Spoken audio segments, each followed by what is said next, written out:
Students, मैं doctor Indu Kumari, department of psychology, NLS college, Jaitpur, Daudpur, from JP university Chhapra.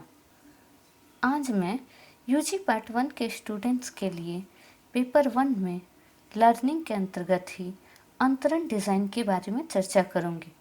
जैसा कि हमने अपने पिछले एपिसोड में अंतरण डिज़ाइन के बारे में जाना कि अंतरण डिज़ाइन किसे कहते हैं तथा इसके कुछ पहलुओं के बारे में चर्चा की, इसके अन्य बिंदुओं के बारे में आज के एपिसोड में हम चर्चा करेंगे और जानेंगे।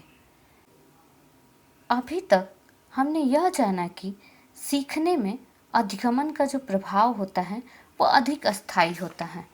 आगे हम और बिंदुओं की चर्चा करने जा रहे हैं। अब हम लोग AB और AC रूपावली, जिसकी चर्चा हमने पहले एपिसोड में की थी, इसमें विशिष्ट अंतरण तथा अविशिष्ट अंतरण का स्वरूप क्या है यह जानेंगे। क्या ये दोनों तरह के अंतरण इसमें सम्मिलित हैं? यदि हैं तो कैसे, तथा उसका क्या प्रभाव सरगर्म अंतरण पर पड़ता है। प्रयोगात्मक समूह में AC सीखने के दौरान AB सूची के B अनुक्रिया एकांशों से एक तरह की बाधा उसे पहुंचती है और इस तरह के अंतरण को विशिष्ट अंतरण कहा जाता है। परंतु यहाँ विशिष्ट अंतरण प्रथम सूची सहचर का प्रभाव विशिष्ट दूसरी सहचर सूची के निर्माण पर पड़ता है।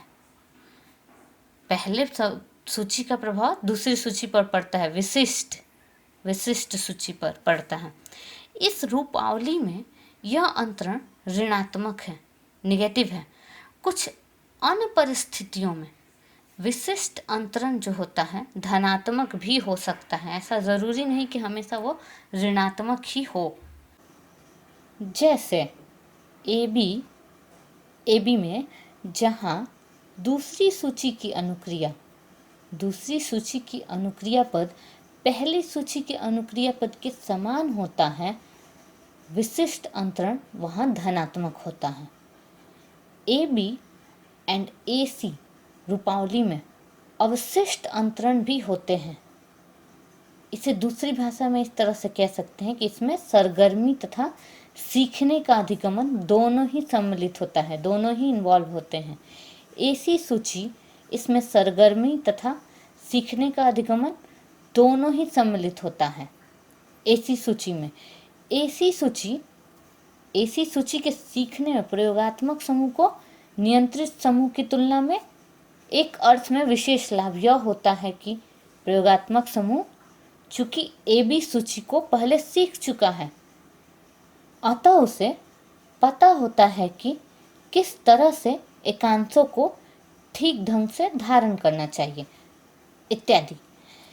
इस तरह से प्रयोगात्मक समूह में सीखने का अधिगमन की प्रक्रिया होती है, जबकि नियंत्रित समूह में इससे वंचित रह जाता है, क्योंकि वह AC सूची को सीखने के लिए पहले भी अन्य सूची को नहीं सीखा है। पहले किसी अन्य सूची को उसने नहीं सीखा है।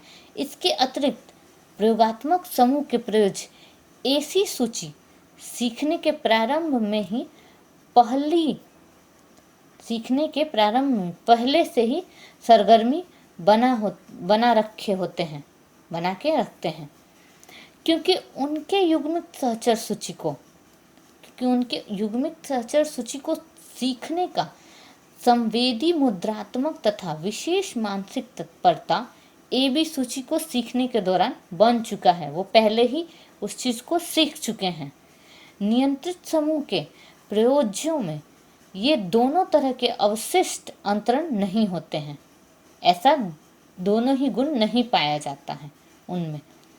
उपयुक्त AB तथा AC रूपावली से यह स्पष्ट है कि प्रयोगात्मक समूह में दो तरह के अंतरण प्रभावित होते हैं, सबसे ज़्यादा प्रभाव होते हैं उन्हीं का। एक तो ऋणात्मक विशिष्ट अंतरण का, जो AB तथा AC सूची के सहचर्य के बीच प्रतियोगिता के कारण उत्पन्न होता है, और दूसरा धनात्मक अवशिष्ट अंतरण। पहला निगेटिव स्पेसिफिक ट्रांसफर और दूसरा पॉजिटिव नॉन स्पेसिफिक ट्रांसफर, जो सरगर्मी तथा सीखने के अधिगमन से संबंधित है। AB तथा AC में सगर्म अंतरण का निर्धारण उक्त दोनों तरह के अंतरण के द्वारा होगा। अब थोड़ी देर के लिए मान लिया जाए कि हम लोग मात्र विशिष्ट अंतरण का ही अध्ययन करना चाहते हैं। दूसरे शब्दों में अविशिष्ट अंतरण को नियंत्रित करके मात्र विशिष्ट अंतरण का अध्ययन करना चाहते हैं।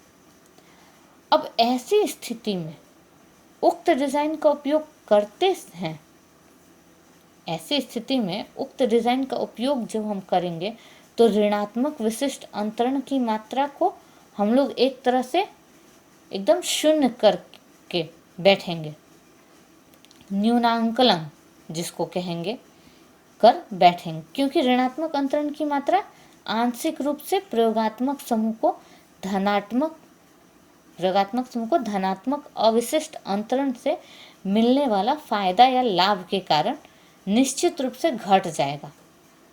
उक्त डिजाइन में नियंत्रित समूह को धनात्मक अविशिष्ट अंतरण का लाभ ही नहीं मिलता। अतः ऐसी परिस्थिति में हमें एक वैकल्पिक डिजाइन तैयार करना होगा जिसमें अविशिष्ट अंतरण के मामले में प्रयोगात्मक समूह तथा नियंत्रित समूह समान हो, परंतु विशिष्ट अंतरण के मामले में असमान हो। ऐसा डिजाइन हमको बनाना होगा। उक्त डिजाइन में नियंत्रित समूह पहले BD सूची को सीखता है जो AC सूची से पूर्णतः भिन्न है। अतः नियंत्रित समूह इस डिजाइन में किसी तरह के विशिष्ट अंतरण से मुक्त होता है, परंतु इसमें अविशिष्ट अंतरण सम्मिलित है, वह भी इसी में है इन्वॉल्व, क्योंकि नियंत्रित समूह को सरगर्मी तथा सीखने के अधिगमन के लिए पर्याप्त अवसर प्रयोगात्मक समूह के समान ही मिलता है। उक्त डिजाइन में अवशिष्ट अंतरण के ख्याल से प्रयोगात्मक समूह तथा नियंत्रित समूह दोनों ही तुल्य या एक समान है, परंतु अविशिष्ट अंतरण के ख्याल से असमान है, क्योंकि विशिष्ट अंतरण का मौका सिर्फ प्रयोगात्मक समूह को मिल पा रहा है। क्योंकि विशिष्ट अंतरण का किसको मौका मिल पाता है? सिर्फ प्रयोगात्मक समूह को मिल पाता है, नियंत्रित समूह को नहीं। अतः AC सूची को सीखने में प्रयोगात्मक समूह तथा नियंत्रित समूह में जो अंतरण होगा वह अस्पष्ट रूप से सिर्फ विशिष्ट अंतरण के कारण ही होगा और कोई इसमें फैक्टर नहीं है। इसमें विशिष्ट अंतरण की वजह से इन दोनों के बीच में जो समूहों में अंतरण होगा वह विशिष्ट अंतरण की वजह से। तो आज हमने जाना कि प्रयोगात्मक समूह तथा नियंत्रित समूह के बीच होने वाले अंतर को या अंतरण क्यों होता है और कैसे होता है। आज के लिए इतना ही। धन्यवाद।